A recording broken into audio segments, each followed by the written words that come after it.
I am live. Amazing. You love to see it. Great. And you can hear you hear background music? It's deafening to me. So I'll turn that down. But hopefully you can hear it a smidge. I'll turn it up a little bit. Okay, cool.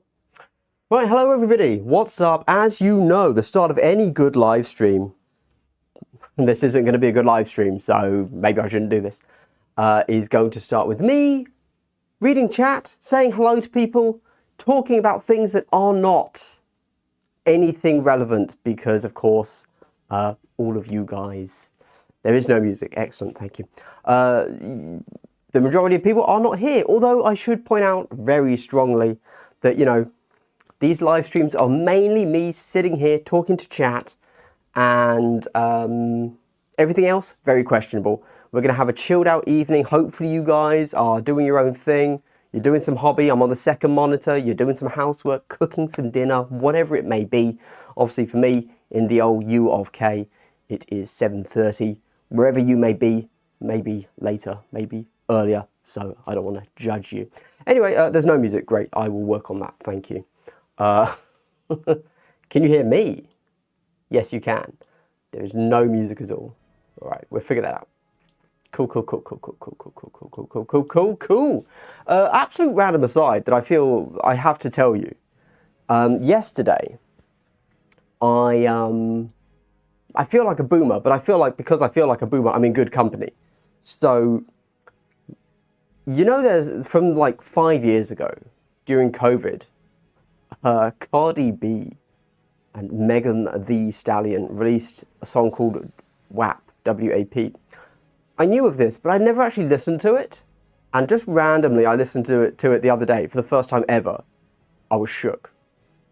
That is an outrageous song. Moving on, cool. We don't need to dwell. I'm just saying, it made me feel very old because I was like, I don't know if this should be on the air. I don't know. There you go. It wasn't on the air. It was on Spotify. Right. So everybody, a lot's happened today.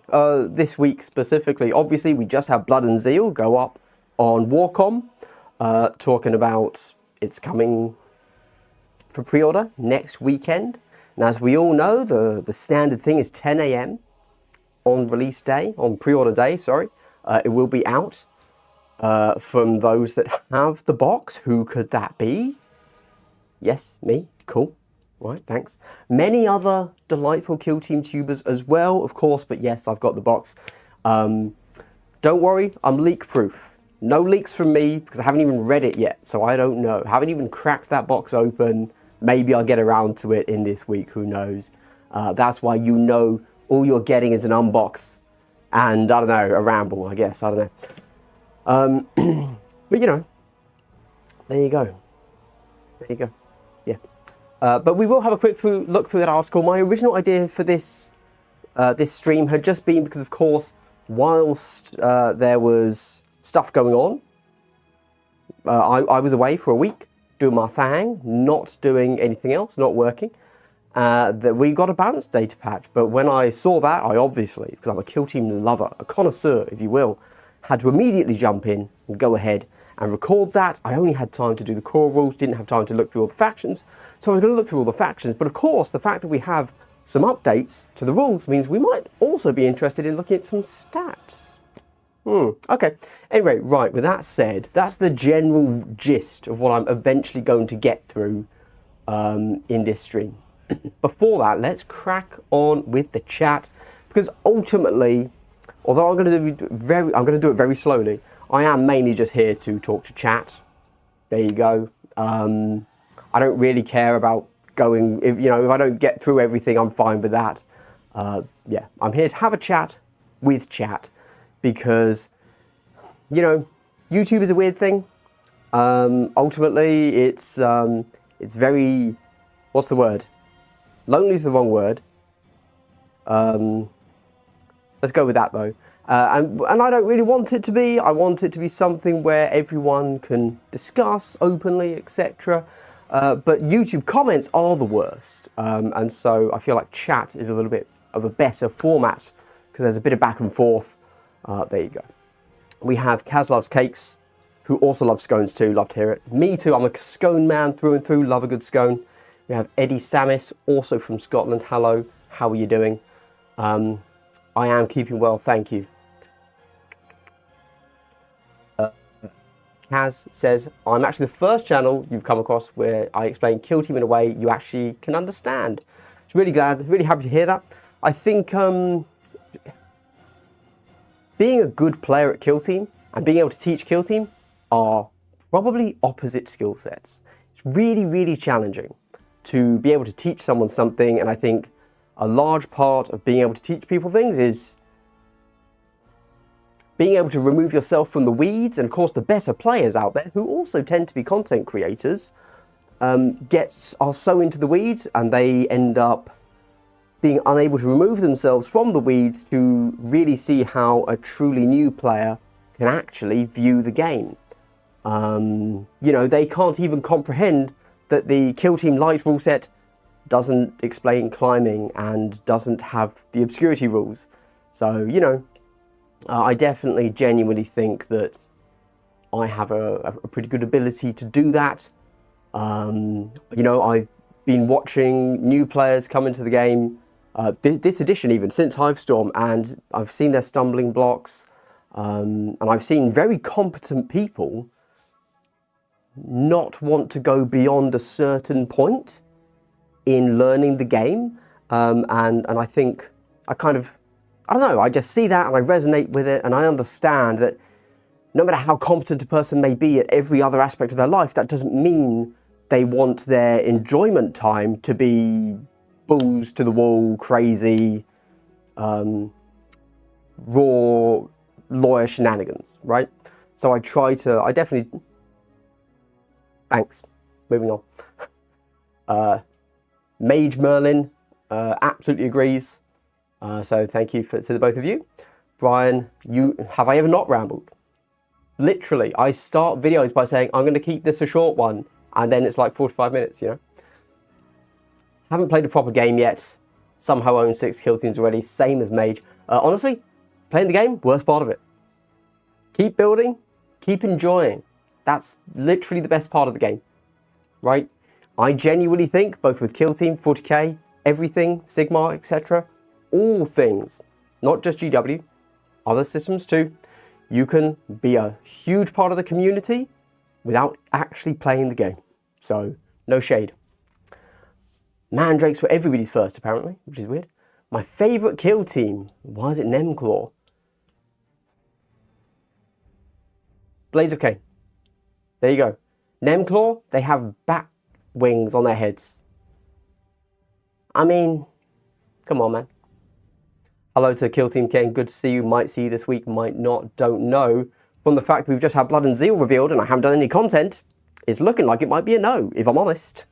And next Saturday, I can't rush out extra content for the following week because I've got to tee up a tournament down in Southampton or something. So I might be a touch pushed for time, if I'm honest, now that I think about it.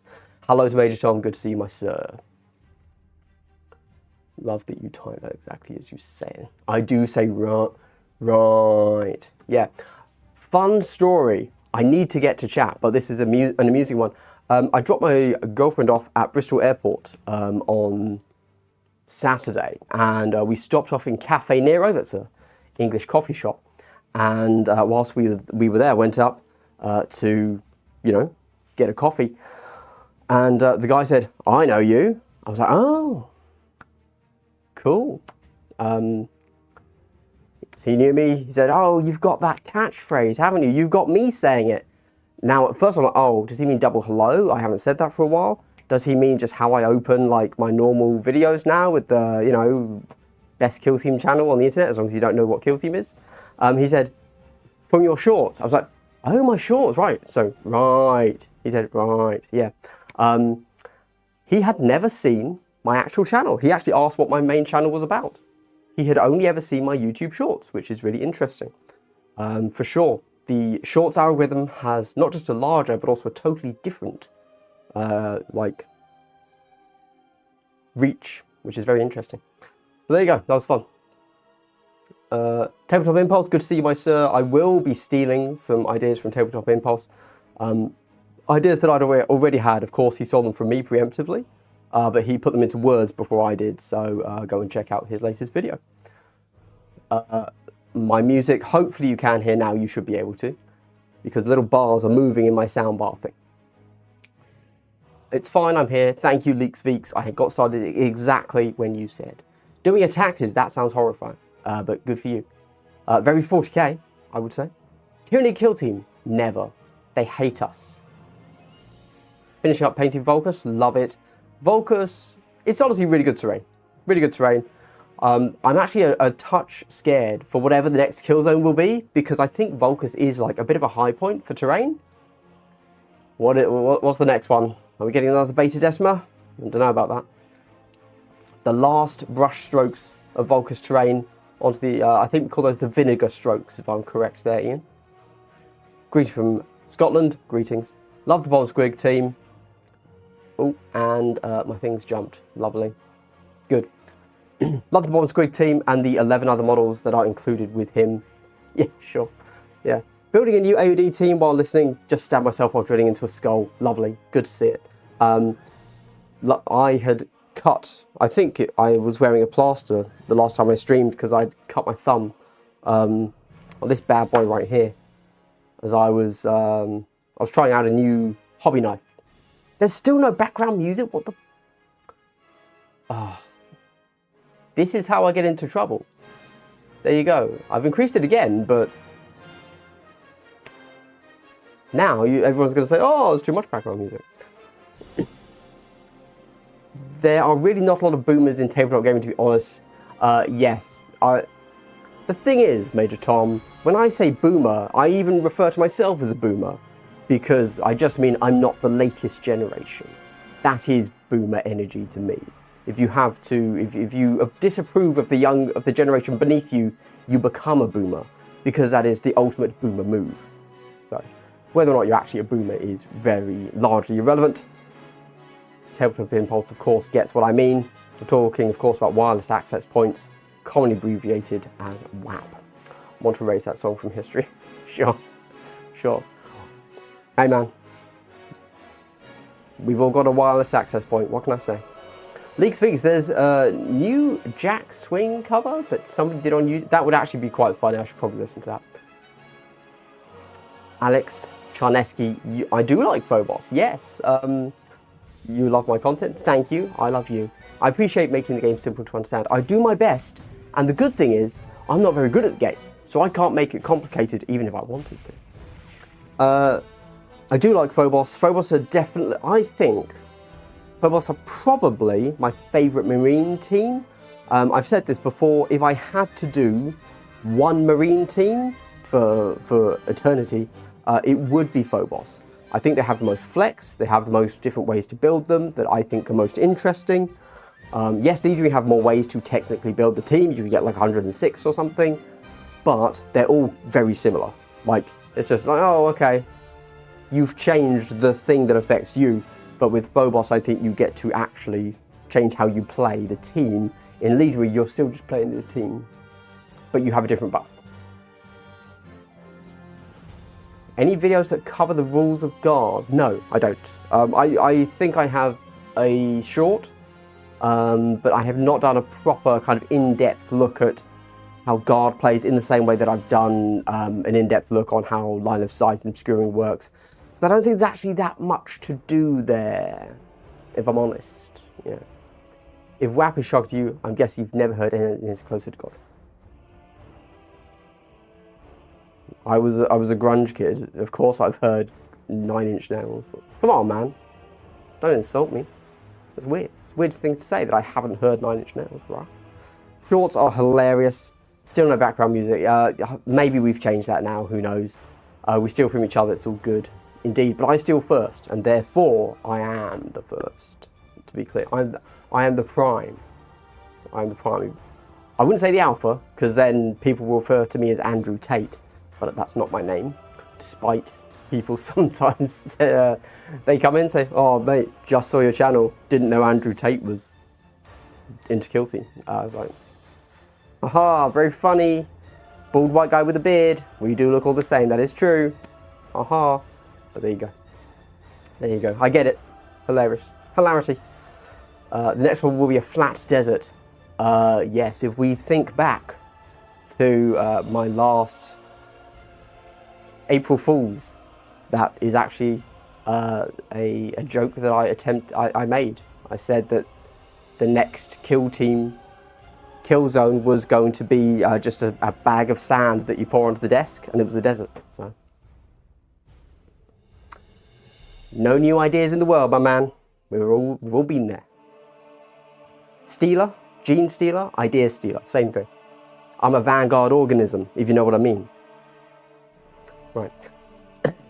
Splendid amount of background music. Thank you. Thank you. The child of a boomer. I am. Yes. Yes. No. No, I think my parents are X's. But everyone's a boomer. If they're older than me, they're a boomer. That's my general take on people.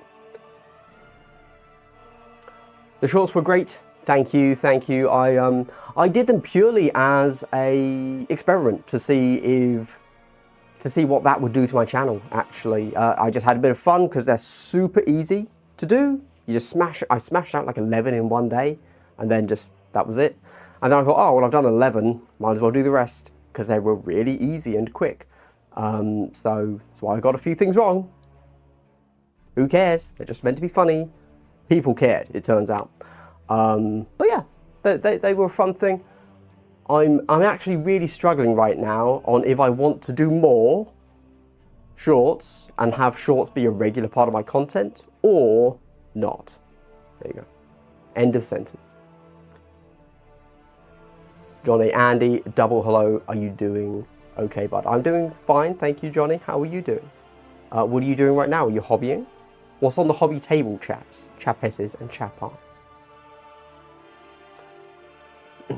Jay Diggs did the WAP cover. It's definitely worth a listen. Okay, I'll check it out. I mean, I'm not going to remember the name Jay Diggs. I will just do WAP cover, but thank you. I'm a bit shocked that you were a grunge kid. I thought you were younger than that. I am old, sadly, yes. I don't know what age you think grunge, you know, I was there. I never liked Nirvana, I can't lie, but I was probably more pop punk, Blink-182, Offspring, etc. But that is also Nine Inch Nails territory. I just personally never liked Nirvana, who people would consider the progenitors of grunge. Jesus. Loved the dungeon crawler concept, Katie. Thank you, Ian. Yeah, I don't know. It came very randomly. I was just trying to make different like sprouts off and show like, hey, this is what Fog of War could be. Hence me going down. But imagine you're playing on a full 6x4 table. And then why would you do that? Well, let's have a think. I definitely went off in a random direction for that, considering it should clearly have been its own video that included Fog of War and included, it's meant to be like a series of successive rules that you can layer on top of each other. So it starts with initiative, then you have Fog of War as a concept, then you have a dungeon crawler as a concept, then you have boss battles as a concept, etc, etc. But I just went off on one because I felt like Fog of War itself wasn't, I don't know, I wanted to make things a little bit longer. We've all wanted to make things a little bit longer, haven't we, everybody? And that would be a big double hello if we've all wanted that at some point in our lives. Thank you for watching. And if you are a subscriber to my Patreon, a supporter of the chan, I would like to dedicate this to you. It is a Vive Cola. I'm buying local these days, not Pepsi or Coke, thank you. And that is you supporting my hydration fund. Thank you very much. Ah, the crisp, cool taste of Vive Cola from Aldi. Delightful. Hashtag not sponsored. If that wasn't incredibly obvious, I was making fun of it. Cool. Eddie says, I'm torn between buying the Hivestorm box or just the Volker set for terrain, as I only just started KT and have 4 teams so far. Ah, that's a... You know, I would like to say, I think Hivestorm is the way to go, if I'm honest. Yeah. End of sentence. If you're new to Kill Team and you don't have anything else that comes in Hivestorm, buy Hivestorm. 100%. 100%. Yeah.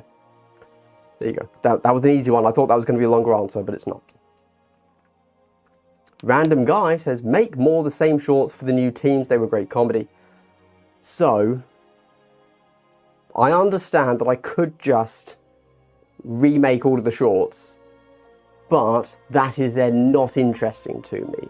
Ultimately, if I'm doing some weird, fun new format for my channel, I am doing something because it's interesting to me. Otherwise, I will just do 2 videos a week, clickbait, how to play something, news article when it comes, right? That's my bread and butter. It's my scone and jam, if you will. But then if I'm trying something new, it's like, okay, well, actually, I want to see what this does, both creatively for myself and algorithmically for the Chin-chan, if you will. Hobby Table is the Crimson Court Warhammer Underworld, of course. Tabletop Impulse loves the undead. He's very excited for the upcoming Soulblight Gravelords box. And I, of course, agree with him that Warcry, if it gets reset, should be set in Shyish, the Realm of Undeath. Well, it's the Realm of Death, actually, but that's boring.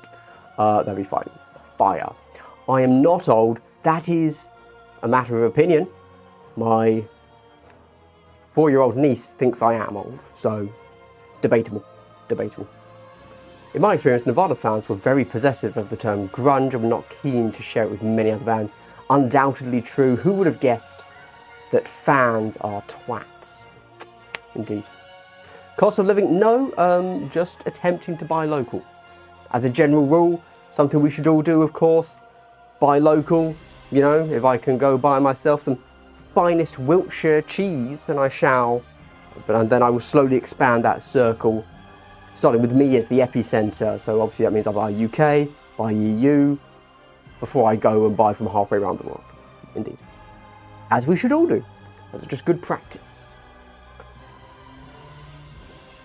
Why import carbonated black sludge when I can have homegrown black sludge is my general view. I suspect I was talking about all the different... yes, I can't go too deep into it. All I can truly say is that music was part of my identity in school, unfortunately, and then I tried to get out of it because it was weird. It was weird and cringe that we had to be into a clique within school and make friends. You could only make friends with people that liked the same music as you. So I stopped that. I knocked that right on the head, chaps. Right on the head. If the kids don't, although I do love, you know, 100%, the first few chords of a song can bring back infinite memories. Yes. Yes, indeed, indeed. Reddit has shown me that there is a Warhammer hobby and OnlyFans creator. Maybe that could be an angle for you too. Yes, maybe. Maybe. I don't think so, in truth. Because I just don't think so. There you go. I was going to say something funny, but then I remembered I probably shouldn't slut shame. So we're just going to move on from it, and we can all have our own opinions about sex work. Jolly good. Is that a hoodie you've got on, Andy? It is indeed.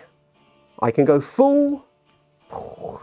You know, this is how it goes. Hopefully you can still hear me. I can't see. This is a hoodie.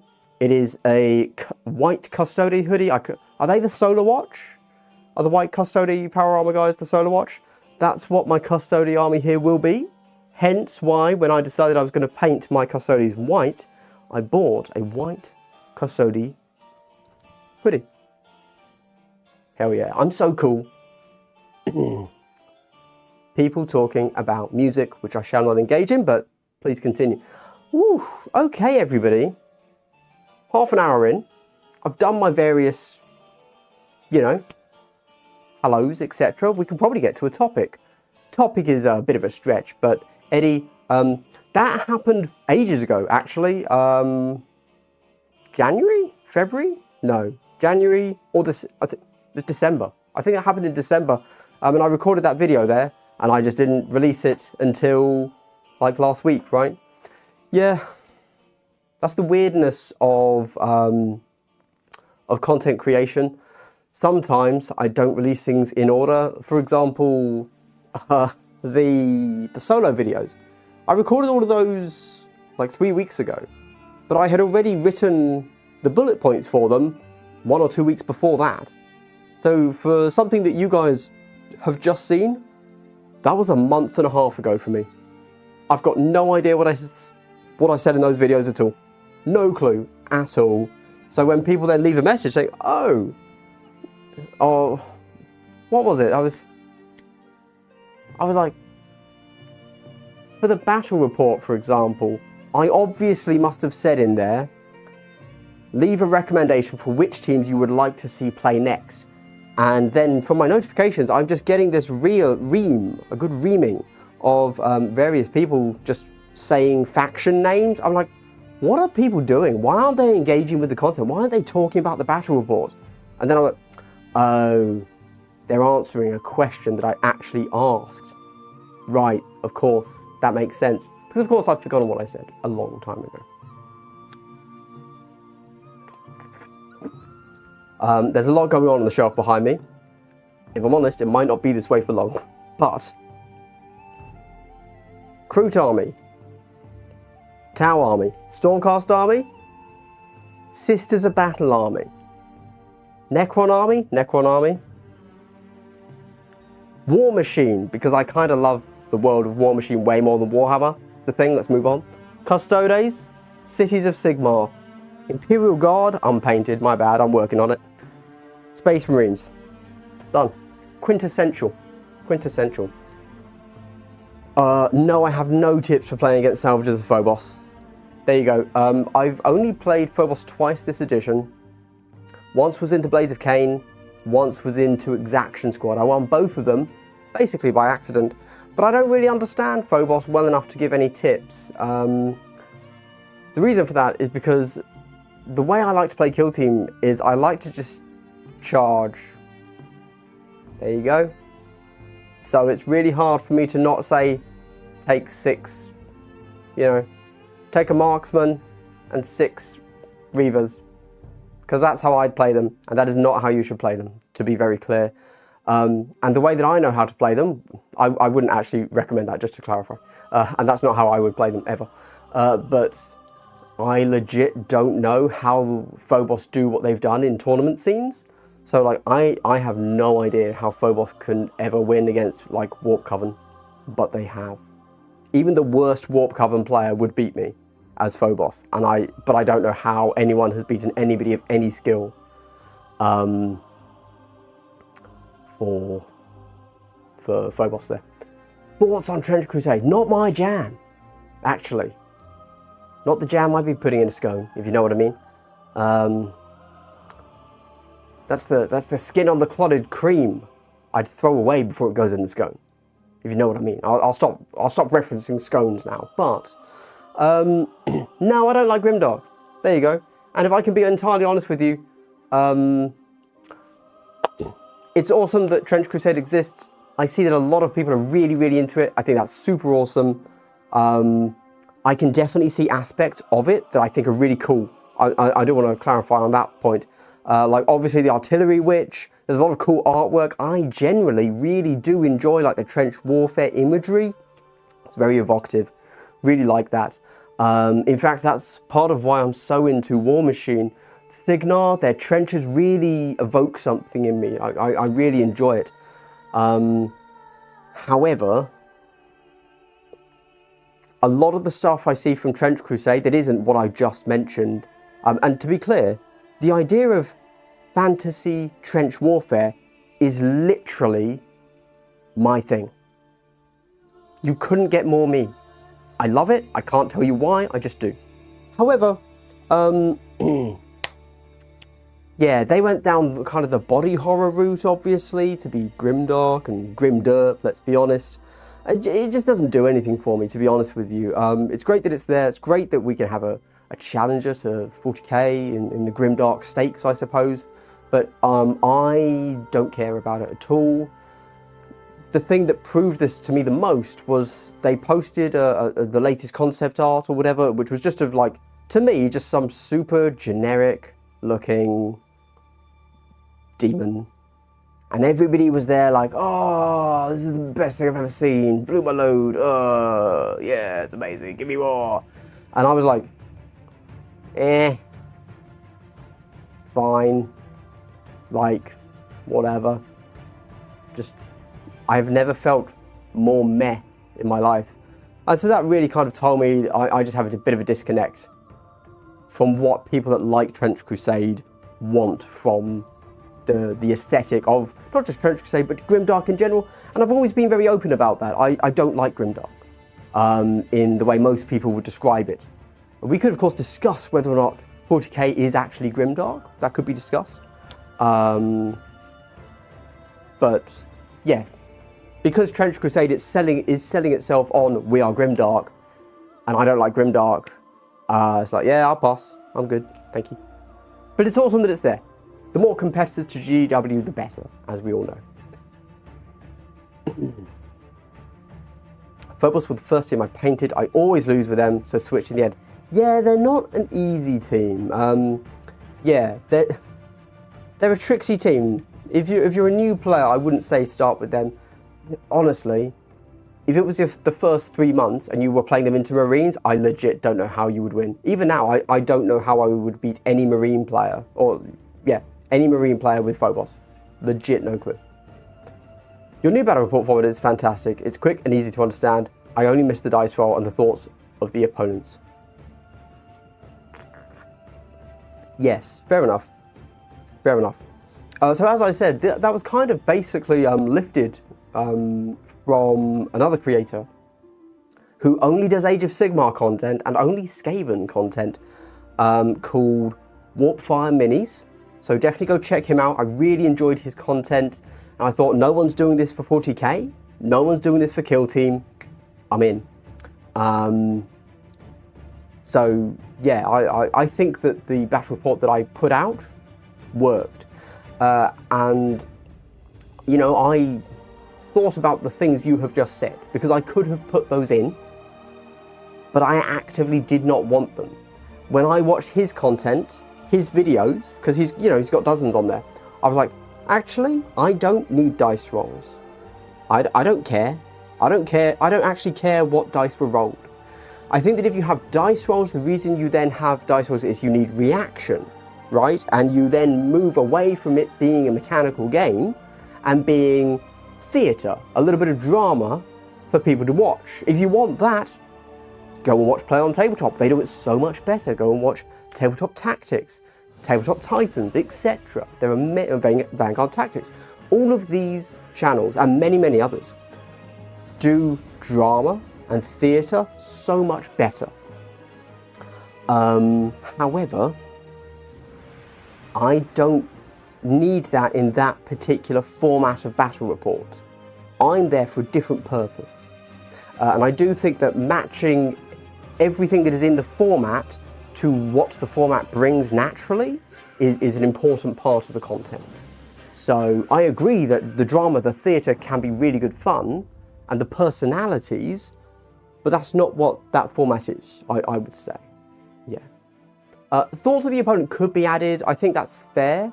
However, purely from how I recorded it, I mean, you know, I didn't do that. Also, a big part of it is trying to keep it streamlined, if you will. And knowing me, so even there, I edited out a lot of what I said because it was just me going on. And it's like, we don't need that. I tried to keep the at the table thoughts very, very cut back. And then in the cutaways back to me, again, I edited a lot of what I said out, and I tried to keep it really quite concise. And I think that the focus on one team is valid. But Hey, there's a format where what you say could also be done, but the thing is, everyone has a different view on what they want from a battle report. So really tough, really tough. Yeah, but I thought about everything for that. Yeah. Warhammer minis. Did I speak about Grey Knights? Not really. They aren't coming. We've all been there. Am I right, lads?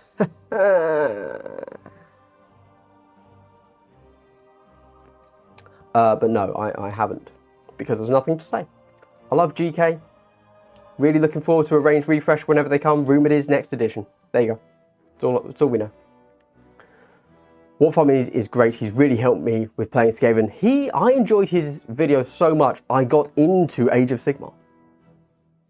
I then realised I probably don't want to play Age of Sigmar, but that's a separate issue. There you go. Fair enough. Thank you, Alexander. Yeah. What was your first kill team? Do you still play them? Well, my first kill team in the latest editions was, of course, the first kill teams that were released, because I was given them as review copies from GW. So it would have been Commandos and Krieg. I don't play those teams now. Those are still very popular teams though, so that's interesting. However, if we go back to kill team 18, I don't know what my first team was, but my main team was Grey Knights. I then made a bit of a name for myself with Necrons, because I managed to beat the world #1. And then everybody else realised, oh, Necrons are good, aren't they? That's like, oh, all right, I'll get off Necrons then. Played a bit of Tau. So, yeah. I feel like those were my 3 teams, really. Never really went into the Imperial Guard plasma spam. Played a bit of Admech. Yeah. Oh, and Eldar. Did Eldar. Yeah. Bought Skaven for Mordheim. You ever thought about playing Mordheim? Lots of content available for free on Broheim. I did a video talking about Mordheim last year, I think, year before maybe. And yeah, basically, sorry. Basically, I went to a little Mordheim, not tournament, that's the wrong word, but event, you know, a one-day event. And I played it. I brought Skaven. I deliberately did not take a cheesy list. Cheese, rats, involving lots of slings, you know. I just played it. It was fun. It was fun for what it was. I expected Mordheim to be much worse. Just because, you know, old rule set, drawing on a lot of old design rules, etc. But it was actually remarkably engaging for what I expected. So I did go and do that tournament day, and that was fun. But it's not something I'll go to play on a regular basis. Unless, of course, GW re-releases it. Who knows? One day they will, we know that. And we will see how things go then. It will probably be a Necromunda style book release, which will kill it for me and everybody else. So there you go. I don't play AOS, but have a ton of Squigs and half a Nighthaunt army because they are so stunning. Squigs and Nighthaunt, fair play, fair play. I had a Nighthaunt army at one point, and they're very fiddly, I can't lie. They're like those monkeys in a bucket, you know, you pick up one and the whole army comes with them. And then Squigs, I do like Squigs, the new like Nasher Squigs, whatever it's called, super cool, super cool. Greetings from Australia, hello Just Row, good to see you my good sir. We've caught up with chat, so let's actually read like the thing, you know. We can shrinkify myself a smidge. There we go. There we go, lovely. This is it, there's not much to say, it's just here. Yeah, it's just here. And it is what it is. There is one thing that people are questioning, which is the way they've decided to word things in here, and I have never ever seen a more poorly worded thing than this. I do hope that the intern's manager pulls them aside and tells them how to do things. But yes, there's a heavy implication that the two teams are not what we originally thought. They very heavily imply that the Sanctifiers are actually 9 models and the Goremonger are actually 7. That isn't quite what they're saying, but you have to be a rules lawyer to realise that's not what they're saying. So hopefully they reword that because that's weird. It's really, really weird, if I'm honest, how they've chosen to do that. Yeah. We then have Rattlings and data cards coming out, and Record Crew and data cards. It's good to see that they are, in fact, keeping up that regular release dating. So you will get the previous teams in the next release. That's good. And then, interesting, we're getting a Killzone upgrade Compound Siege. So this means that we can buy the narrative terrain. It doesn't say anywhere in this paragraph that it's going to be limited. They have never said that. They rarely say that, but I'm just saying maybe it will be an online only thing permanently, or at least for this season. We don't know. And then there's some other stuff that I don't much care about. It's not Killzone. So there you go. But that's it. Interesting stuff. We then get on to the Kill tier list. Kill Team tier list from Battle Kit. I'm just quickly throwing this up here because it's interesting to note the S tier teams as people currently think of them. Felgor, Angels of Death, Nemclaw, Void Dancer Troop. And then if we have a very quick contemplation of what the stats. So these are the stats updated last weekend. We don't have this weekend in here yet.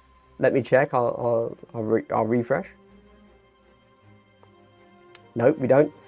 Oh, yes. So firstly, my man here has added in some new things, some new filters. So we can filter things by number of rounds and total players, which is really cool. Love to see that. For example, here it will be taking into account everything. Even a tournament with 1 round and 4 players is included in this. And of course, 1 round with 4 players means literally nothing, right? So we might want to say, well, we care about 4 rounds, okay? Because 3 rounds is kind of your... I think we can all kind of agree that when it comes to Swiss tournaments, you don't start to get real results until your 3rd round onwards, right? Because you have to weed your way through to get to the 4-rounders where, matchmaking starts to actually have an effect. So we can do that. A lot of people like to also go ahead and filter by number of players, which is fair. I normally say 20. So I would say that any tournament under 20 players also, honestly, pretty random, which is fine, but pretty random. But of course, as we can quite clearly see, that when you actually filter out everything that I just said, so we're only looking at 4 rounds or more, 20 players, this is kind of your GT level, right? These are your big tournaments coming in now. We don't have, everything becomes pretty statistically insignificant, unfortunately. So that's quite tough. Kaz loves Battle Kit, which you only found out from my videos. Yes, Battle Kit's great, obviously.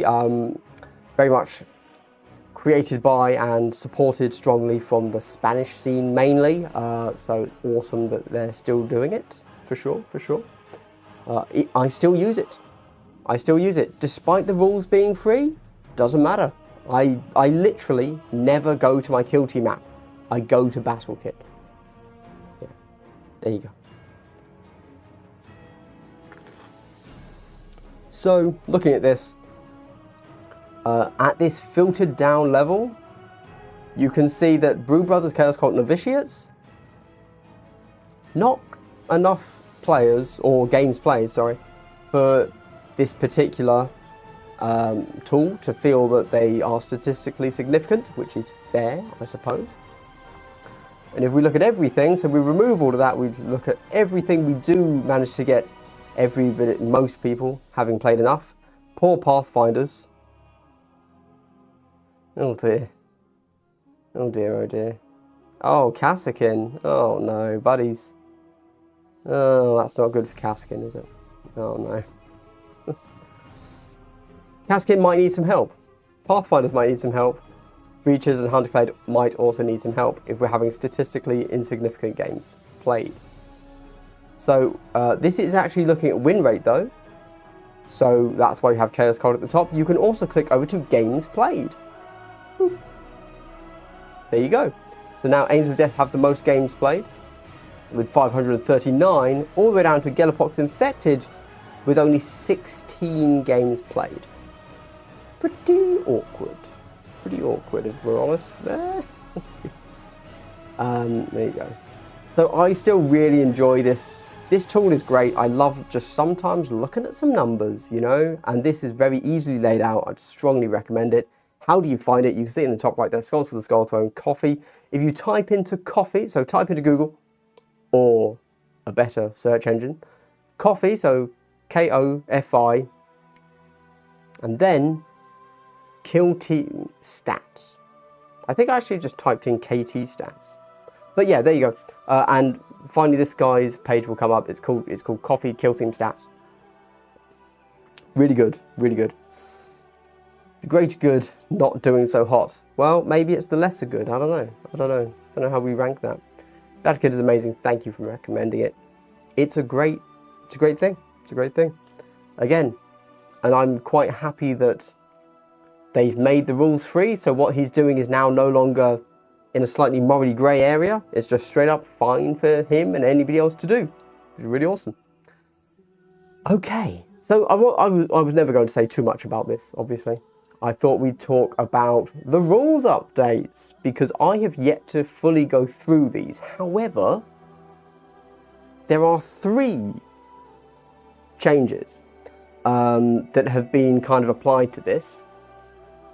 And I think of the 36 teams, 40 teams? Let's just say 36 frees. Yeah, it's 36, right? Yeah. 30 have been updated, something like that. However, a lot of them have not been updated. They've had rules wording changes on Medic and Climb, because GW, Kill Team in their infinite wisdom, decided that they wanted to move away from generic keywords and have abilities on data sheets. So for example, a good example of this is fly. In the last edition of Kill Team, fly was a keyword. You could just, if you had the keyword fly, you flew, and it told you what fly did in the core book. Nice, so any model that had fly worked the same way. Now, fly doesn't exist. And so any model that they want to have fly, they have to write out what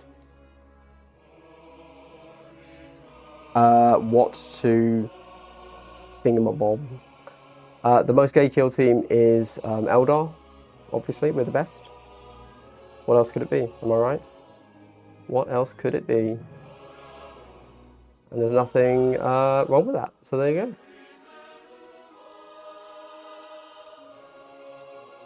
We should all celebrate the Eldar for that reason. So they've wanted to change 3 core things in Kill Team. And to do that, instead of updating 3 rules, they've had to update like 45 rules. And that's obviously an issue. It is what it is. It's too late. I can very much see that next edition they might realize this is an issue and change it. Maybe. I don't. It would be very interesting to have a chat with the rules designer, Elliot, and see his thoughts on that, and why one might put things in the core book versus on every single data sheet when you want it to occur. Because, let's be honest, there's a lot of duplicated wording, aren't there? And just due to the nature of how rules are written, perhaps happening at different times, then copy-paste issues, they've gotten to points where they have rules that are supposed to work the same but aren't written the same, and now as they're seeing, they want to update what is clearly just supposed to be a keyword, but because they're not doing keywords, you know, it's, yeah, I don't know, it's a bit weird. So, Dark Eldar, I don't think they're any more so than other Eldar, if I'm honest. In fairness, Grimdark in general is pretty leaning that way, so seems fine to me. It's pretty on brand, I'd say. The fact we need to spend £100 just to build Warp Coven is tragic. Yes, but think about it this way. That means you're almost playing a 40k army of 1,000 Suns. That's pretty cool. Now that might sound like a negative, but not to me, as you can tell by the shelf behind me. Thank you. So, with that said, a lot of these rules did not actually get changed, and they were just updating random stuff, which should have been keywords, and it should have been 3 rules updates, but they did not do that. So basically, Medic had its rule changed, so every team with a Medic got that same identical change in their wording, because they decided to change or clarify how Medic worked. So they had to change all 36 iterations of the word Medic. There you go. Is what it is. Cool. So, they also changed climb. They clarified that climbing has to go up.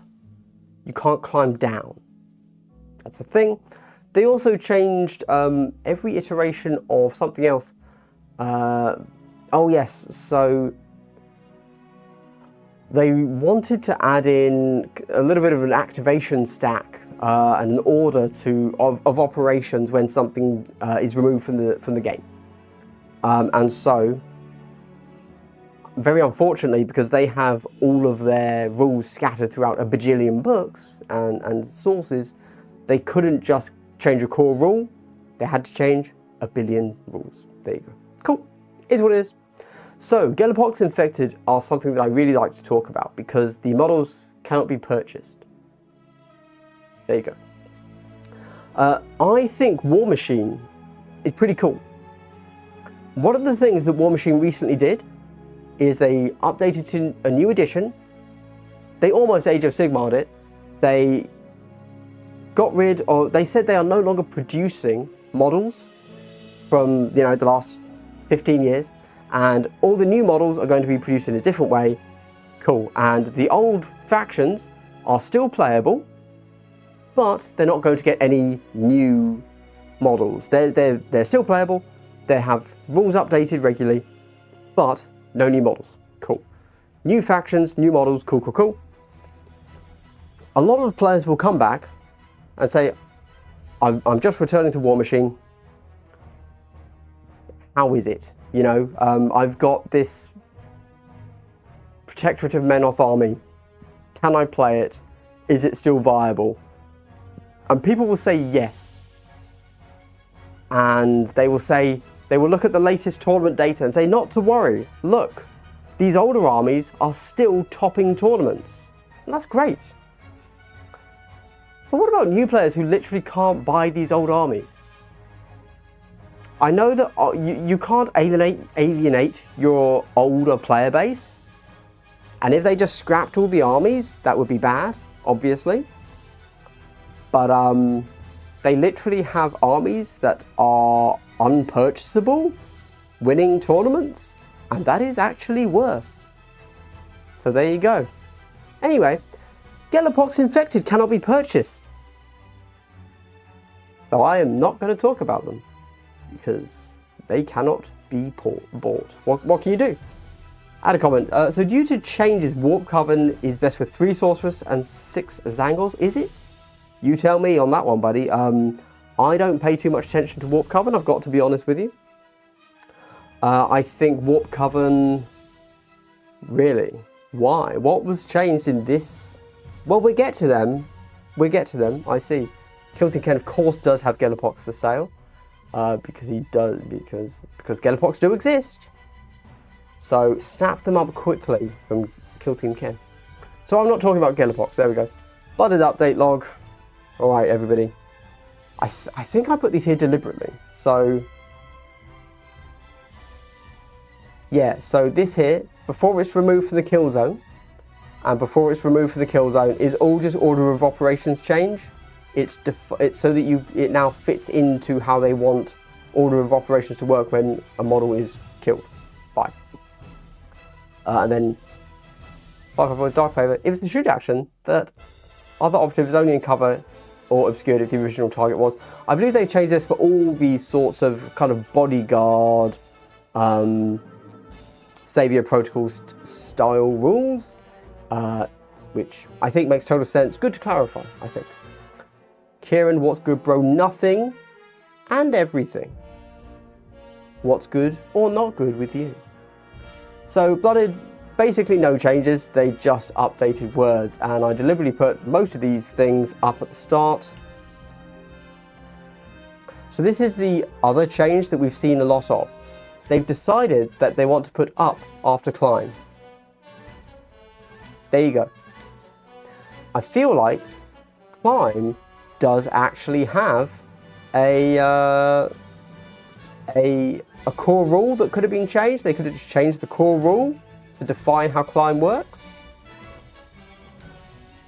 And like define there that climb can only happen upwards. But instead they didn't, and they changed every iteration that it ever involves a climb. So that's it. Hey, choices are made, that's great. Love to see it, love to see it. We get the scouts, climb up. Lovely. We get Kassakin, medic change, nothing else.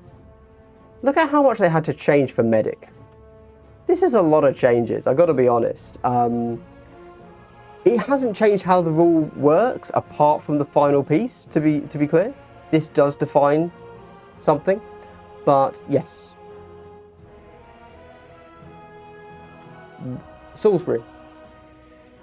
10 minutes from Stonehenge, my good sir. I went to see it for the first time last week. Love a good hard rock, so that was fun.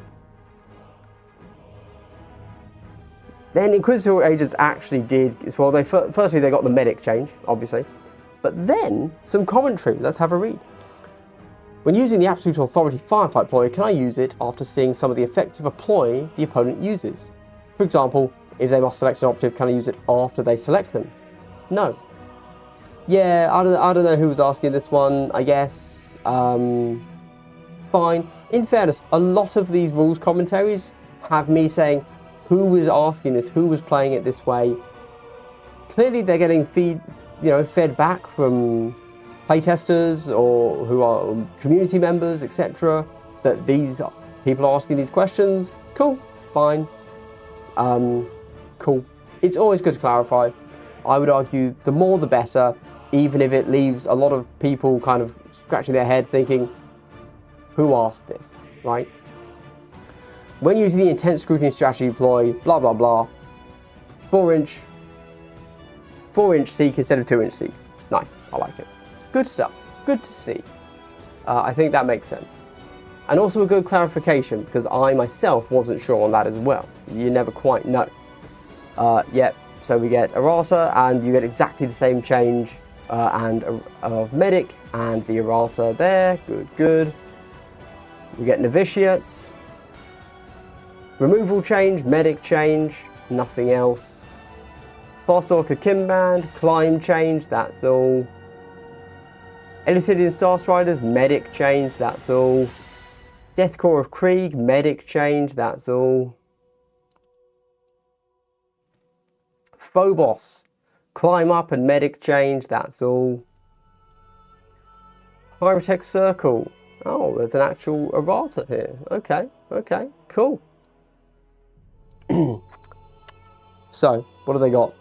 Note that if you select a Staff of Light or Arcane Conduit, you can only select the additional weapon rules for either the ranged or melee profile of that weapon. Oh, okay, right, because you're performing an augment weapon action. I don't know what that is, but clearly you are buffing something, and it's saying you can't give it to both profiles, even though it's the same weapon. Interesting ruling. I could have seen it going either way, but fair enough. Sorry, that wasn't a ruling, that was a rule they added. So, whoops. We then get rules commentary. How does the steadfast rule interact with rules that treat the total APL stat of enemy operatives as one lower, e.g. Phobos Strike Team? Am I going to have to go and check what steadfast is, or can I figure it out from this? The steadfast rule would treat the relevant operatives APL status 3, but the total APL of those contesting a marker would still be reduced by 1. For example, if one friendly operative that had both the steadfast rule and was affected by terror contested a marker, the total APL would be 2. If 2 friendly operatives have the same conditions, I'm going to sneeze.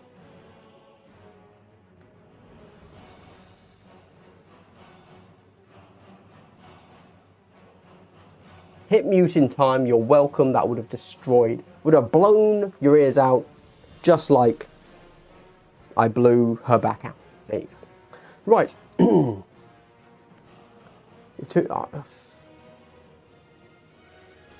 Let's pull up ye oldie bad boy right here and find out what steadfast is, because I'm not sure. Steadfast rule. This is in e.g. Where does steadfast come from? I'm sure I know this. Where did I just open that? Oh, all the way over there. Gosh. So it's going to be for the hierotech circle. We go down, we go to the hierotech circle. Minor aside, I think that the idea of hierotech circle being like what are they called? A canoptech court? No, they're not canoptechs. What are they called? These guys? A cryptech court, a noble's court kind of thing, with their little dues is really cool. However, I would very much like to see more. Like they have such a deep roster of models and like themes within the Necrons. I would love to see more Necron teams, because I think they could be completely different. I like a Sunday stream, is this a one-off change? This is probably a one-off change based on the fact that this is currently like my lowest viewed stream I've ever done. And if you could say anything about me, say he derives his self-worth from viewer count. So I probably will swap it back to Monday. Yeah, there you go. I was actually going to stream next Saturday as kind of a one-off for Blood and Zeal release, so I could live stream it to y'all. But I probably won't do that now because, I definitely won't do that because I've got to TO a tournament and won't be back till very late. So I was thinking I could do it on a Sunday instead.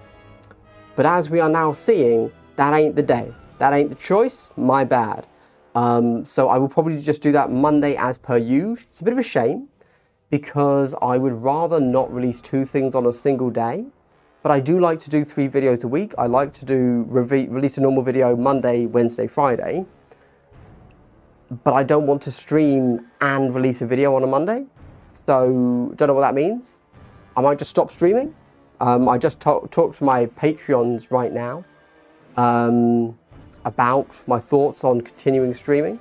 So they know that. It's a thing, we'll see about it. Most of us are playing Kill Team right now. Sure, very pos.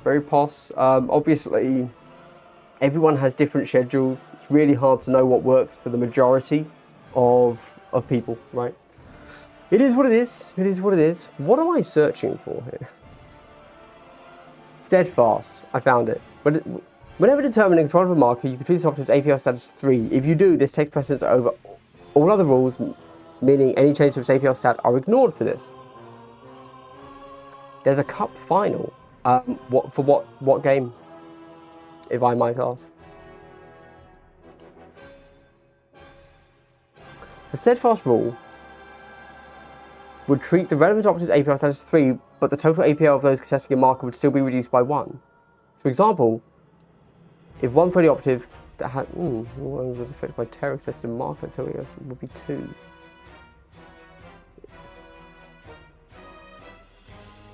Oh, okay, all right, because it's not actually changing their APL stat; it's just doing a thing.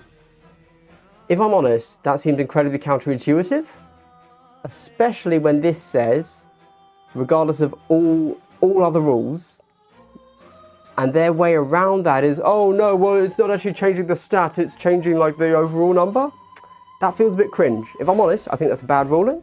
I think that is a rule that forces people to be rules lawyers to play the game. I think that's counterintuitive. I think that goes against the spirit of Kill Team. And I think that should be reconsidered. No, I don't care about this rule particularly, right? But I think that when you're designing a game, a good idea is to kind of see how noobs play it and how noobs want it to work and say, let's make that real, right? Unless there is a thing that legitimately changes it. Now, I would say that what they should do instead, if they wanted to work this way, is just remove change how steadfast works. Don't make this rule, which will now affect many, many rules in the game, is all I'm saying. There you go. This has knock-on effects to many other rules in the game. It is all I'm saying. Seems like a poor choice. There you go. There was a cup final on today. Okay, cool. I always jump in now when I see you streaming though. Thank you. Batido, thank you.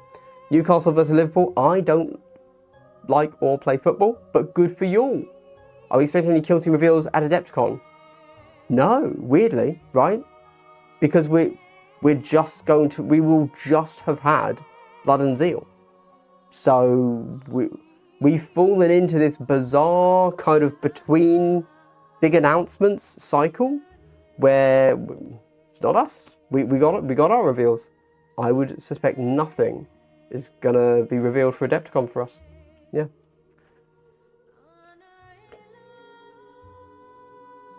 I can't remember exactly when Adepticon is, but if I recall, it's like the 29th. It's like the actual last weekend, right, of this month, which means for Kill Team, next weekend we are having all of the Blood and Zeal rules shown off by influencers, and then we're waiting 1 week, and then we get it a week later, which is normally what they do. And yeah, there you go. Nothing to reveal. Sad. Shock announcement of Kill Team Greyhounds. Joden, now we're talking. I'm into it. Then how does the magnified weapon rule interact with an enemy operative that's holding within an area of smoke when the friendly operative that's being treated as the active operative for determining a valid target, cover and obscurity is within 2 inches of that enemy operative? Lovely sentence. Really enjoy that long wording. Smoke grenades and similar rules have no effect in this scenario. So I like that they clarified this. That's good. Cool. Right. Architect Circle done. Plague Marines. The beasts. So amusingly, they can't poison themselves, but they can. They can. I'll read it. I'll read it. So faction rules poison. The operative this weapon is being used against, excluding friendly Plague Marine operatives, gains 1 of your poison tokens. Can't poison yourself. Good, good, good. Then Poisonous Demise just has an Order of Operations update. And Champion Operative Grandfather Blessing rule. So, whenever an enemy operative that has 1 of your poison tokens loses 1 or more wounds within 7 inches of this operative regains up to an equal number of lost wounds. So, I don't know what this was before. However, I would say that if there's 1 of your poison tokens, I would say, so you die. I don't know when this takes, this actually occurs though. But if you take wounds, you die and then you regain them. I don't know what this changed to. How are your solo KT videos doing? There you go. They're doing as well as I expected, which is fine. There you go. Because I didn't expect them to be big hitters, the fact they're not big hitters is okay. I'm more frustrated with my gotcha guides. They're not big hitters, but they probably should have been. And I released them too late. And nobody comes to me for rules. So, whoops. So that's on me. So we get, who is this? Chaos Cult. We get Order of Operations, we get Climbing Up. And we get, what's this called? The Bodyguard rule, basically. Cool, so no real changes here. Nice. Get the Wrecker Crew. So Wrecker Crew had actual changes, which is interesting. I think that this one, Demolisher Operative, Detonate Weapon Rule, additional text, damage from this weapon rule cannot be ignored or reduced. I actually really like this addition, because you know what? The way the Detonate Weapon Rule worked is that you blew yourself up and your opponent. You always had the possibility that you would spike on the enemy and totally fluff it against yourself for damage rolls, meaning that you only deal like 4 damage to yourself, but you do like 27 to the enemy. Cool. But wreckers, like all orcs, have just a scratch. Now, I'd never considered it because I didn't think you could, but that's because I don't know rules very well. You could have just a scratched the most powerful weapon in the game. I had not realised. Well, obviously you can't, and they are clarifying that, but presumably Raw, before this was added, you could have. And likewise, any other model could, with just a scratch, could have just a scratched it or reduced it. So that is very useful. And then Wrecker Rampage is just clarifying that you can both gain and spend a Wrecker point in the same occurrence of that rule, which is probably good to add that. I've got to say, when I first read it, it didn't seem overly clear to me that that was how it worked. I was guided by the community who said that, yeah, I'm sure you can, it's good, but yeah. Our local store is building a month-long narrative campaign based on some of the stuff in your solo videos. That's great to hear. Hopefully, you know, I really do think I've put them out in deliberate order, you know. Initiative first, always, if you're doing solo play. And hopefully that little weird dungeon crawler thing inspired some ideas too. Next one up is the boss battles. That's coming out next week. Probably. It depends. It depends what's coming out next week. It depends when we get our Blood and Zeal article drops, which of course I will read out as if I don't know anything about the rules. So there you go. That'll be fun for everybody. But I will do that. And if that means I get enough videos in the week to make up my videos, then I won't release the boss battles video until the week after. Gotta save them up. But I do have a lot of videos I kind of need to put out. So there you go. I need to hurry up. I've got way too many lying around that my patrons have all already seen, of course, because they get early videos. Right, who is this? Brew Brothers. We get the medic. We get the climb up. We get the bodyguard, and we get whenever this operative has a conceal order and is in cover. Is just pointing out you have to have a conceal order to get super conceal. All right then. We then get rules commentary, which is exactly the same as we got for another one, and it's just pointing out that smoke grenades don't have an effect if you're using that rule. Okay, I thought that was going to be more exciting, to be honest. We then get rattlings. Amazing. We knew this was coming. We don't think it's good that it had to be said, but enough people asked that fair enough. Fair enough. Because I saw this question pop up on Reddit multiple times, so clearly it was like a thing. It was a thing. So, anyway, another good thing is the Battlemut operative. Oh, so there's the climb up for the Raider operative, but the Battlemut operative, this was actually a very interesting one. So, Battlemut allows you to make a 3-inch move, or maybe it's just a dash, but it's a 3-inch move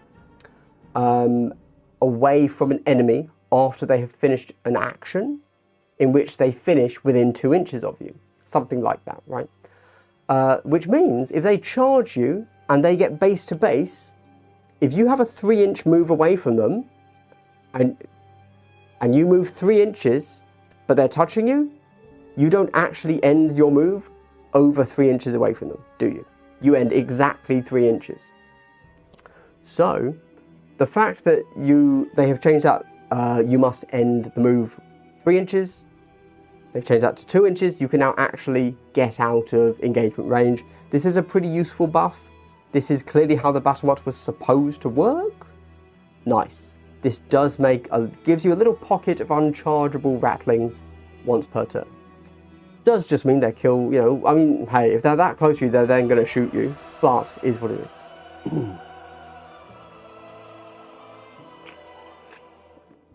We then get rules commentary. Oh. Yeah. So, hey, what does it mean when you say you can take Bullgrin or whatever? And it just tells you, it means you can take a Bullgrin. There you go. Yeah. Can you clarify what you cannot use this rule after consecutive enemy activations means in the Scarpa rule? So, this is a weird one to have to FAQ errata, because they already did. And I genuinely think that if you didn't understand it, based on what the rulebook said, you still don't understand it. Because what they said, I swear, it was just right at the end of the rule. It was in brackets, it just told you, like, what we mean is this. Because they knew it was poorly worded already, clearly. Or it was confusingly worded. Which you could say is poorly worded. So having to answer it again is a bit weird. Because now, what the rule is, they've written the rule. And then within the rule, they've explained the rule, because they know it's very confusing and probably needs changing. And now, for the rules commentary, they've explained the rule again. Let's be clear, you should never need to explain the rule, right? It should explain it in the rule. The rule should be clear. The fact they've had to explain it twice, once within the original rule, at the end of it, just like, oh, we know this doesn't make sense, here you go, means bad things, I think. I think that's fair to say. There you go. We then go to the Warp Coven. This is an actual change, weirdly, because they've already got all the previous stuff. So this is, that replacement dice cannot be, they've removed, changed, or cannot be re-rolled or retained as a success or critical success if it's not, and is discarded at the end of that sequence. They've changed Fate itself as my weapon. I don't know about Warp Coven. I'm going to move on from that. I have nothing useful to say. Nemclaw. I know a lot of people have asked about Nemclaw. I will quickly touch on that. Whenever an operative that has one of your Terrachem tokens is activated, inflict D3 damage on it. This is a change to when Terrachem takes effect. It used to be when they were readied at the start of the round. Now it's when you activate them. This is a nerf to Terrachem, but a very minor one, so it's fine. Oh, and 5/5 ploy is Death to the False Emperor. Use this 5/5 ploy after rolling your attack dice for a friendly Nemesis operative if it's shooting against, fighting against, or retaliating against an enemy operative that has the Imperium keyword. I don't know what they've changed here, because this is basically how it already worked, so pass. Of course, one of the big things for Nemesis Claw is that they changed the core rule of not being able to get, what's it called? Obscured and retain a cover save from the same piece of terrain. And so people have said, oh no, this is a nerf to Nemesis Claw. But it isn't, because you're getting cover from the terrain, but you are getting obscured from, from a rule. The rule happens to interact with or require terrain, but it's not, you're not getting obscurity from that terrain in the way that we would look through the targeting and such. So no issue for Nemclaw. I think that's pretty safe to say. Pathfinders get medic change, as we know, and they get Savior Protocols. The original, the OG Bodyguard rule, Savior Protocols, SP. Mandrakes have some actual updates. Have they? Yes.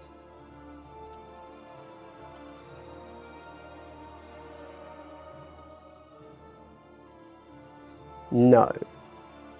Yes? I don't know. Yeah, this must be new then. I know I've already done a whole thing about it. This is new. They've already done a whole thing about, or I've already done a whole thing about their terrible versioning, but it's genuinely terrible. I don't know what they were smoking. Probably crack. Spap et spoop. Thanks for Nemesis, no problem. yeah, if you think I'm wrong, do let me know. Do let me know. I can go and read through rules properly for you, but my understanding is 100% there is no interaction between in Midnight Clad and the new way to draw cover lines.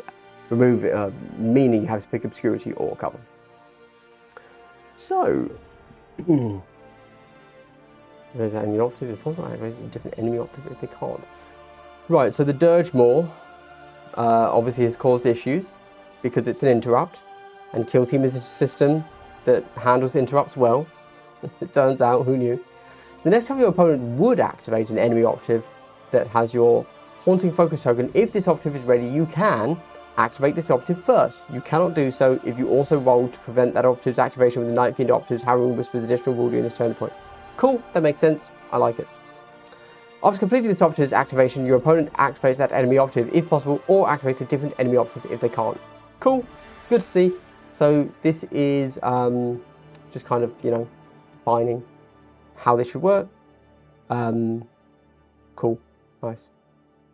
I think there's something here. So obviously the Night Fiend's Harrowing Whispers things would force you to pick another model, potentially. But then Harrowing Whispers doesn't work if it's the last model to be activated, but it would still work if it was the second last model to be activated. And you got to use the Haunting Focus rule to block one, then you block it with, yeah. This is stopping a double activation in a row thing. Night Fiend operative. This is, oh, okay. Oh, right, okay. They added it there as well. Rules commentary. How does the Soul Strike weapon, is this? I swear they've already answered this, but okay. How does the Soul Strike weapon rule interact with rules that allow your opponent to retain defense dice results of 5 up as critical successes, or retain results of a specific number as a success?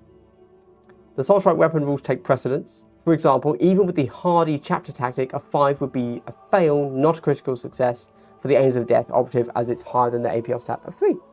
Cool, that makes sense. That tracks. Okay.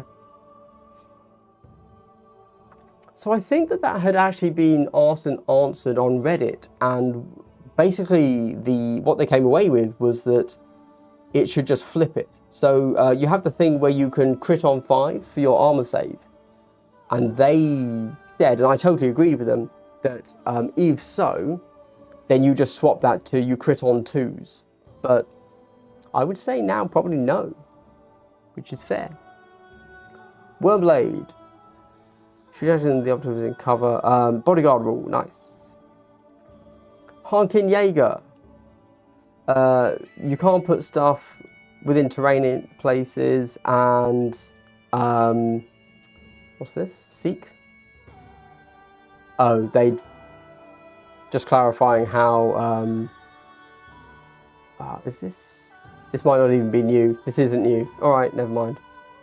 Oh, it is new, because that's where I opened them from. This is just clarifying, obviously, that Super Conceal works, or doesn't. Who cares? Harlequins have to move 2 over terrain now, instead of just 1, which is a big change. Definitely slows them down, I've got to be honest. Cool. Probably needed. Void Dancers are very strong. I don't know if this is what made them so strong, as like a targeted thing. But anytime you're trying to balance a glass cannon team, good luck. So fair. Other than Armsman and gun operatives, your kill team, this is fine. This changes nothing. There you go. Cool. Corsairs. Oh, so the Starstorm Duelist is able to shoot in melee. This is just clarifying you can shoot in melee. You don't have to point blank shoot in melee, which is good because this makes sense. As if you point blank shoot, then you are -1 to hit. Boom, we get a... Now this is something that I should have covered in my video when I did it, but I didn't see it, so that's awkward. You can't put a portal barricade within 2 inches of other equipment, terrain features, access points, or accessible terrain. And if that's not possible, the access point just doesn't get set up again. This is a good clarification. Why is it a good clarification? Because people were being knob jockeys. And they were like, and they were trying to hack the core rules to make it work in a specific way that it clearly isn't supposed to work in, and block people from moving. And so instead of playing the game, they stop you from playing the game. And is that fun? You tell me. You tell me. Whew. There you go. There you go. Awesome. Well, as chat hasn't moved in like half an hour, and this is a Sunday stream instead of a Monday stream, clearly I've thrown chat. The active chatterinos have decided to wait till Monday, where I won't be streaming. You know, there you go. We shall see. Next weekend, I was thinking of streaming Sunday so that I could do a kind of like a full read-through of Blood and Zeal, the book, for you live, nice and quick. But based on this showing, I might hold off till Monday, a day later. But we shall see. Kaz and Eddie, the Scottish crew, big up. Good to see you, my mans, and my jams. Thank you. Indeed. You're more than welcome here. Thank you very much. But hopefully, I will see you next something. What's the word? Monday. And we shall see how it is. Hopefully, I can count on your support for Monday. I suppose before we go on, the question would be, Blood and Zeal, what are we thinking? What are we thinking? Does anybody actually care? So, because we are, what are we in? An hour and a half into a live stream, and nobody cares at this point, I'm going to give you some hot leaks. Teams are painted. I have not yet done any content for it. I know the rules, I've read them. I've done an unboxing, because obviously I had to unbox it, right? And it's a live unboxing. I'm giving you my genuine first thoughts, even though by next week, when you see it, we will all know more, because we will get those Warcom articles, those Warcom teaser articles. So I have yet to do the content for it, because I don't know what I want to do, really. It feels like, so again, to give you a little bit of behind the scenes analytics considerations, Brutal and Cunning did not do well for my channel. Like my day one, you know, here's all the stuff. Videos, very, very poorly viewed. And you know, I put quite a bit of work into them. I figured out, I played like 4 or 5 games with both teams. I figured out how to play them, and I was like, here's a how to play. And nobody watched it, because honestly, people don't come to me for, you know, the more advanced side of how to play Kill Team. You know, they don't come to me for specific guides on how to play a certain team. They come to me for general beginner stuff, of course, but not the more advanced stuff. That's not my channel. So the question is, what do I do? Right? Do I just do a general overview? Like a single video, a review video, an unboxing, and then a review? Done? I don't know. I genuinely don't know. I want to do a battle report with them, but that's a lot of work, and I am not yet ready to do that, unfortunately. We shall see, we shall see. Maybe. So, very genuinely, if you could think of anything that would inspire me to do a particular video on them, let me know. At some point, I would like to do a proper lore video for Kill Team, for this season of Kill Team, and I was going to do it now for Blood and Zeal, but then I thought, oh, well actually, because I haven't done it for the Hive Storm or Brutal and Cunning, I might as well just wait another 3 months and wait until we get, you know, all of the lore for this season, so and then do 1 a year sort of thing. But that might be incredibly long, I'm not sure. Not quite sold on Blood and Zeal, but do like the statue. Everybody does seem to want that statue, to be fair, so it's good they're bringing it back. Yeah. Looking forward to Blood and Zeal. Thanks so much for the stream. Only like the statue. I want the terrain that is now finally going to be sold separately. We got it right here, chaps. No need. I have 2 of them already because I'm a hoarder. It's a serious problem for me. Yeah. Minis do, if I'm honest, I'm not liking the minis. I'm going to be honest. I haven't liked them since I saw the reveal, and then I suddenly got very into it because they're squads for Sisters of Battle, which I have an army of, and World Eaters, which I have an army of. But I'm just like, I've looked at the models and I'm like, I don't know. You know? Yeah, so questionable if I'm honest. I don't know. As I said, I know the rules, but I haven't actually put them on the table yet. And they are some complex teams, as we would expect. They're standard teams, as you would expect. They're not Marines. Marines are very easy to get a read on. Wrecker Crew, very easy to get a read on. Rattlings, a little bit confusing and hard to get a read on. These are two, shenanigan-based teams, because they're not Marines, so they have to be shenanigan-based. And I have to get them on the board, and I really don't know what I think about them yet. Maybe I'll love them, I don't know. And I'll be inspired to do lots of content for them, but not at this moment in time. On the hunt for brutal and cunning, it's a shame. But it kind of makes sense because it was Orcs versus Imperial Guard. That's going to be a big seller, right? Probably going to get it, if only because I have Worldies and Sister 40k. Oh yeah, same. I don't play 40k though, so that's weird. Make the videos you want to make. That is all. So that is yes, but I like getting views. So Sunday wasn't. Yeah, just gave it a shot. I took last week off, and then I just thought I'd see what happened on Sunday, because Monday always feels like a weird one to record on. I don't know if I'm doing Sunday again. As I've said, probably not, from the reception or the view count today, but who knows?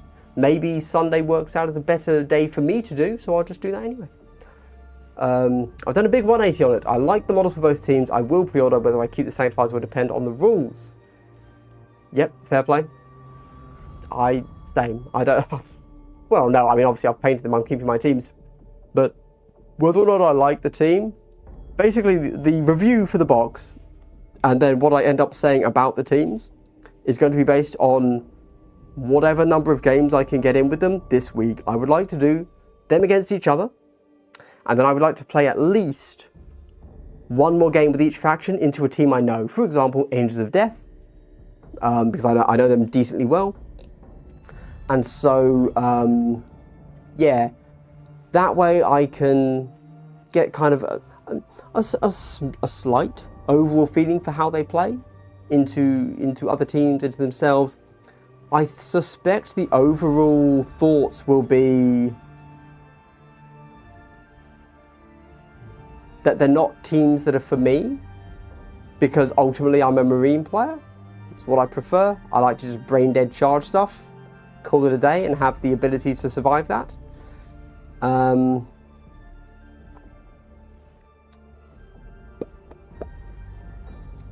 But yeah, I don't know. I'll have to put them on the table. I really don't know. Somewhat glad you're not a huge fan of the new teams. I have too much to do already. Hashtag same. But I've done it anyway. Blimey. Will there be a Monday stream? Nope. I've done the Sunday stream instead of the Monday stream. Luckily, of course, you can just watch this back. No need to tune in for a second. Yeah, we'll see. How long do I get to do the hobby on them? Is it a mad rush? I don't think I'm allowed to say, to be honest. But it varies between boxes. So sometimes it's pretty reasonable, but also it also depends what level of hobby you're doing. And unfortunately, since I got the box, I had to have a week off. I had a week on holiday where I could not do any hobby on them or even look at them. So I'm down a week.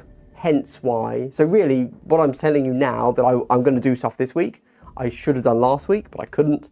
So I'm a week behind. I wouldn't normally want to leave it this late, but it's always a rush. It's always a rush, in my opinion. But some people paint faster than others, and also, I don't need to paint the models. I just do it out of a sense of kind of obligation. But actually, I mean, I don't need to put the models on my channel to talk about them, do I? So that's just me being weird. I was going to buy the new Kill Team box for the Blooded side, but then GW decided to release Emperor's Children. And yeah, that's very fair. That's very fair, actually. Two kind of big Chaos releases. Certainly for World Eaters, these Goremongers is a new unit, and you've only got like 4 units. This is pretty good.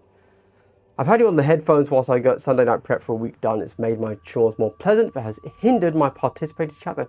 Totally understand it. Totally understand it. I didn't require any motivation for chat because I had lots to talk about, which has been pretty good. But we are at like, you know, a quarter less viewers than normal. So could be many reasons. Could be many reasons. But anyway. Cool, thanks for watching everybody. If you made it this far into the video, I'd like to give you a big triple hello. And of course, if you are a supporter on Patreon or a channel donator, then you go straight to my hydration fund, and I would like to thank you for that. So, which kill team do you think the basic Emperor's Children troops proxy best as? Is it not just Legionary? Do you mean with no conversions? I don't know. I haven't paid any attention to Emperor's Children, to be honest with you. There you go. Cool. Thanks for watching, everybody. I'm going to go live my best life. And I will see you maybe in a video tomorrow. Yeah, let's say I'll see you. I'll drop a video tomorrow because I've got lots of videos just lying around. And they are rapidly going out of relevance, so I need to start dropping them. Ooh, hello would break the internet. Well, I don't want to break the internet, so I shan't be able to do that for you just yet, Eddie. Right. Have a good one, everybody. Thanks for staying. Bye.